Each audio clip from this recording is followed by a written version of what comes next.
Hello students, this is your science teacher Shikha and science 2 के chapter 9 में आज हम पढ़ने वाले हैं हाउसिंग एंड क्लोथिंग का चैप्टर, जिसमें सबसे पहले हम चैप्टर की एक्सप्लेनेशन पढ़ेंगे। उसके बाद हम चैप्टर की एक्सरसाइज को सॉल्व करेंगे, जिससे हमें कंप्लीट चैप्टर का कॉन्सेप्ट अच्छे से समझ में आ जाए। So without wasting any more time, let's get started. So students, this is our today's chapter number 9 and the name of the chapter is housing and clothing। यानी कि इस चैप्टर में हम पढ़ेंगे हाउसिंग एंड क्लोथिंग के बारे में, कपड़ों और घरों के बारे में। तो सबसे पहले चैप्टर एट ए ग्लांस में देखते हैं कि आज हमें कौन कौन से टॉपिक इस चैप्टर में पढ़ने हैं। हम पढ़ेंगे types of houses, other temporary houses, special houses, a good house and our clothes के बारे में। ये सारे टॉपिक आज हम अपने इस चैप्टर में कवर करेंगे। मेन चैप्टर स्टार्ट करने से पहले इंगेज सेक्शन में देखते हैं कि आज हमें कौन सी एक्टिविटी परफॉर्म करनी है। Right P for permanent and T for temporary houses. अब यहाँ पे आपको कुछ हाउसेस की पिक्चर्स गिवन है, आपको क्या करना है, उनको देखना है एंड बताना है कि क्या वो परमानेंट हाउस है या फिर टेम्परेरी हाउस है। अगर परमानेंट हाउस है तो आपको P लिखना है एंड टेम्परेरी हाउस है तो आपको T लिखना है। तो चलिए student, main chapter reading start करते हैं। All the living things need to be safe from their enemies and changes in weather. Many of them make homes for themselves. Human beings too build houses to protect themselves from thieves, heat, cold, rain, wind, and animals. Houses also keep away dust, dirt, and insects. जितने भी living things हैं उनको अपनी safety करने के लिए, किससे, enemies से या वेदर से अपनी प्रोटेक्शन करने के लिए हाउस की नीड होती है। और बहुत सारे लिविंग थिंग्स ऐसे होते हैं जो अपना हाउस खुद बना लेते हैं। लाइक वी ह्यूमन बींग्स, हम भी अपना घर खुद बनाते हैं जिससे हम थीफ से प्रोटेक्ट हो सके, रेन से, वेदर से, कोल्ड से, हीट से, विंड से और एनिमल से खुद को प्रोटेक्ट कर सके। और हाउस हमें डस्ट से, डर्ट से और इंसेक्ट से भी प्रोटेक्शन देता है। तो हाउस हमारे लिए बहुत ज्यादा इंपॉर्टेंट होता है। फर्स्ट टॉपिक पढ़ते हैं इस चैप्टर का, टाइप्स ऑफ हाउसेस। हाउसेस कितने टाइप्स के होते हैं। People make different types of houses to suit their needs. अपनी अपनी जरूरत के हिसाब से, अपनी अपनी नीड के हिसाब से ह्यूमन बींग्स जो है, पीपल जो है, वो डिफरेंट टाइप के हाउसेस बनाते हैं। लाइक फर्स्ट इज पक्का हाउसेस। कुछ लोग पक्के हाउसेस बनाते हैं, जैसे कुछ हाउसेस बने होते हैं ब्रिक से, सीमेंट से, आयरन से, स्टील से और दूसरी चीजों से। अब ये जो पक्का हाउसेस हैं, ये एक जगह से दूसरी जगह पे नहीं जा सकते। क्यों? क्योंकि फिक्स होते हैं, ये परमानेंट होते हैं। जिस जगह पे आपने बना दिए ये हमेशा वहीं पे रहेंगे। ये बहुत ज्यादा स्ट्रांग होते हैं और ये बहुत लंबे समय तक चलते हैं।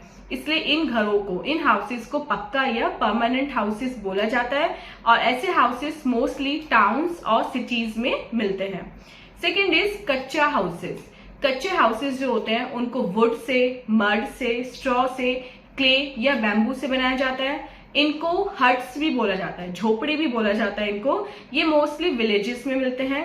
कच्चे हाउसेस ना तो ज्यादा स्ट्रांग होते और ना ही ये बहुत लंबे समय तक चल पाते हैं। ये बहुत इजीली टूट सकते हैं और इनको दोबारा भी बहुत इजीली बनाया जा सकता है। दे आर टेम्परेरी हाउसेस और इसलिए इनको टेम्परेरी हाउसेस कहा जाता है। Next topic is other temporary houses. Apart from that pucca house and kutcha house, we have some other temporary houses also. और ये कुछ टेम्परेरी हाउसेस क्या करते हैं, कैसे होते हैं। कुछ पीपल क्या करते हैं, एक जगह से दूसरी जगह पे हमेशा ट्रैवल करते रहते हैं। अब वो जो घर बना लेंगे तो घर तो उनके साथ नहीं जा पाएगा, तो ऐसे में वो ऐसे घर बनाते हैं जो उनके साथ जा सके। मतलब वो टेम्परेरी हाउसेस बिल्ड करते हैं और उन्हें अपने साथ कहीं भी ले जाते हैं। तो ऐसे फर्स्ट एग्जाम्पल है कारवा। कारवा एक मोबाइल हाउस होता है। ये एक प्लेस से दूसरी प्लेस पे बहुत इजीली जा सकता है। जिप्सीज और वो लोग जो सर्कस वगैरह में वर्क करते हैं वो इस टाइप के हाउसेस में रहते हैं। Second is tents. टेंट जो है वो यूजली कैनवस या किसी मोटे कपड़े, मोटे थिक क्लोथ का बना होता है। ये कैंपर्स, नोमैड्स और सोल्जर्स के द्वारा यूज किया जाता है। Third is house boat. House boat एक लकड़ी का घर होता है जिसको एक नाव पे, एक बोट पे बनाया जाता है। ये फ्लोटिंग हाउस होता है, मतलब ये तैरता हुआ घर होता है और मोस्टली ये कश्मीर और केरला की लेक्स, जो झीलें होती हैं, वहां पर मिलता है। Next heading is special houses. अब कुछ हाउसेस ऐसे होते हैं जो एक जगह से दूसरी जगह नहीं जा सकते, लेकिन तब भी बहुत स्पेशल होते हैं, जैसे इग्लू। इग्लू किससे बना होता है? स्नो से बना होता है, बर्फ से बना होता है, और ये बहुत ठंडी जगह पे मिलता है, और इसमें जो रहने वाले होते हैं उनको हम बोलते हैं एस्किमोज। सेकेंड इज स्टिल्ट हाउस। स्टिल्ट हाउस बहुत लंबे लंबे लकड़ी के टुकड़ों के ऊपर बना होता है, या फिर मेटल के टुकड़ों के ऊपर बना होता है, मतलब अर्थ से काफी ऊंचाई पे इसको बनाते हैं। ये उन जगह पे मिलता है जहाँ पे बहुत ज्यादा रेन होती है, या हमेशा वो जगह फ्लड में रहती है, बाढ़ का पानी वहां पे रहता है, और ऐसी जगह पे घर बहुत ज्यादा कॉमन होते हैं, क्योंकि ये घर थोड़े ऊंचाई पे होते हैं। तो जो फ्लड का जो पानी होता है, जो बारिश का पानी होता है, वो इन घरों में एंटर नहीं कर सकता, और ना ही कोई भी इंसेक्ट इनमें घुस सकता। बारिश के पानी के साथ कोई भी इंसेक्ट इनमें नहीं घुस सकता। Third is sloping roof. कुछ घरों में, लाइक स्पेशली हिली रीजन्स में, पहाड़ों पर जो घर होते हैं उनकी जो रूफ होती है थोड़ी स्लोपिंग होती है, थोड़ी तिरछी होती है, जिससे जो स्नो है और वाटर है वो उनकी छत पर इकट्ठा ना हो और वो इजिली स्लोप हो जाए, इसलिए स्लाइड डाउन हो जाए, मतलब नीचे गिर जाए और छत को नुकसान ना पहुंचाए। Next topic is a good house. एक गुड हाउस कैसा होता है?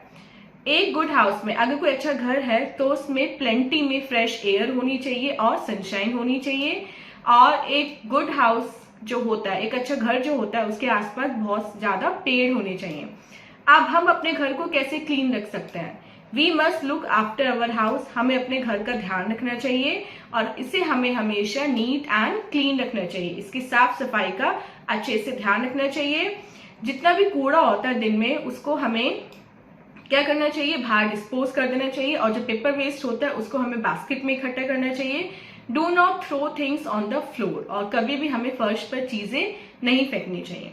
तो ये था हाउसिंग का चैप्टर। अब हम पढ़ते हैं आवर क्लोथ्स के बारे में, क्योंकि हाउस की तरह ह्यूमन बीइंग की एक और नेसेसिटी होती है, वो होती है क्लोथ्स।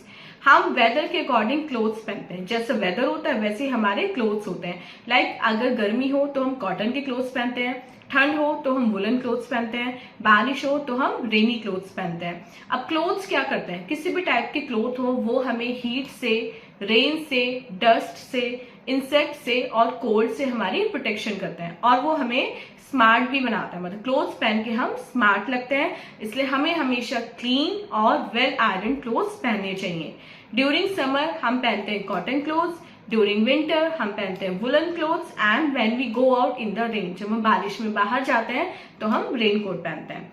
सो स्टूडेंट, ये था हमारा हाउसिंग एंड क्लोथिंग का चैप्टर। आई होप आपको कंप्लीट चैप्टर अच्छे से समझ में आ गया है। आप चलते हैं अपने एक्सरसाइज 10 की तरफ और देखते हैं एक्सरसाइज 10 में आज हमें कौन कौन से क्वेश्चन सॉल्व करने हैं। ए इज, इसमें हमें करेक्ट ऑप्शन को टिक करना है। First question, we feel in our house, we feel safe in our house. Second, these houses do not last for a long time. Kacha houses. Third, a snow house is called an igloo. B part देखते हैं।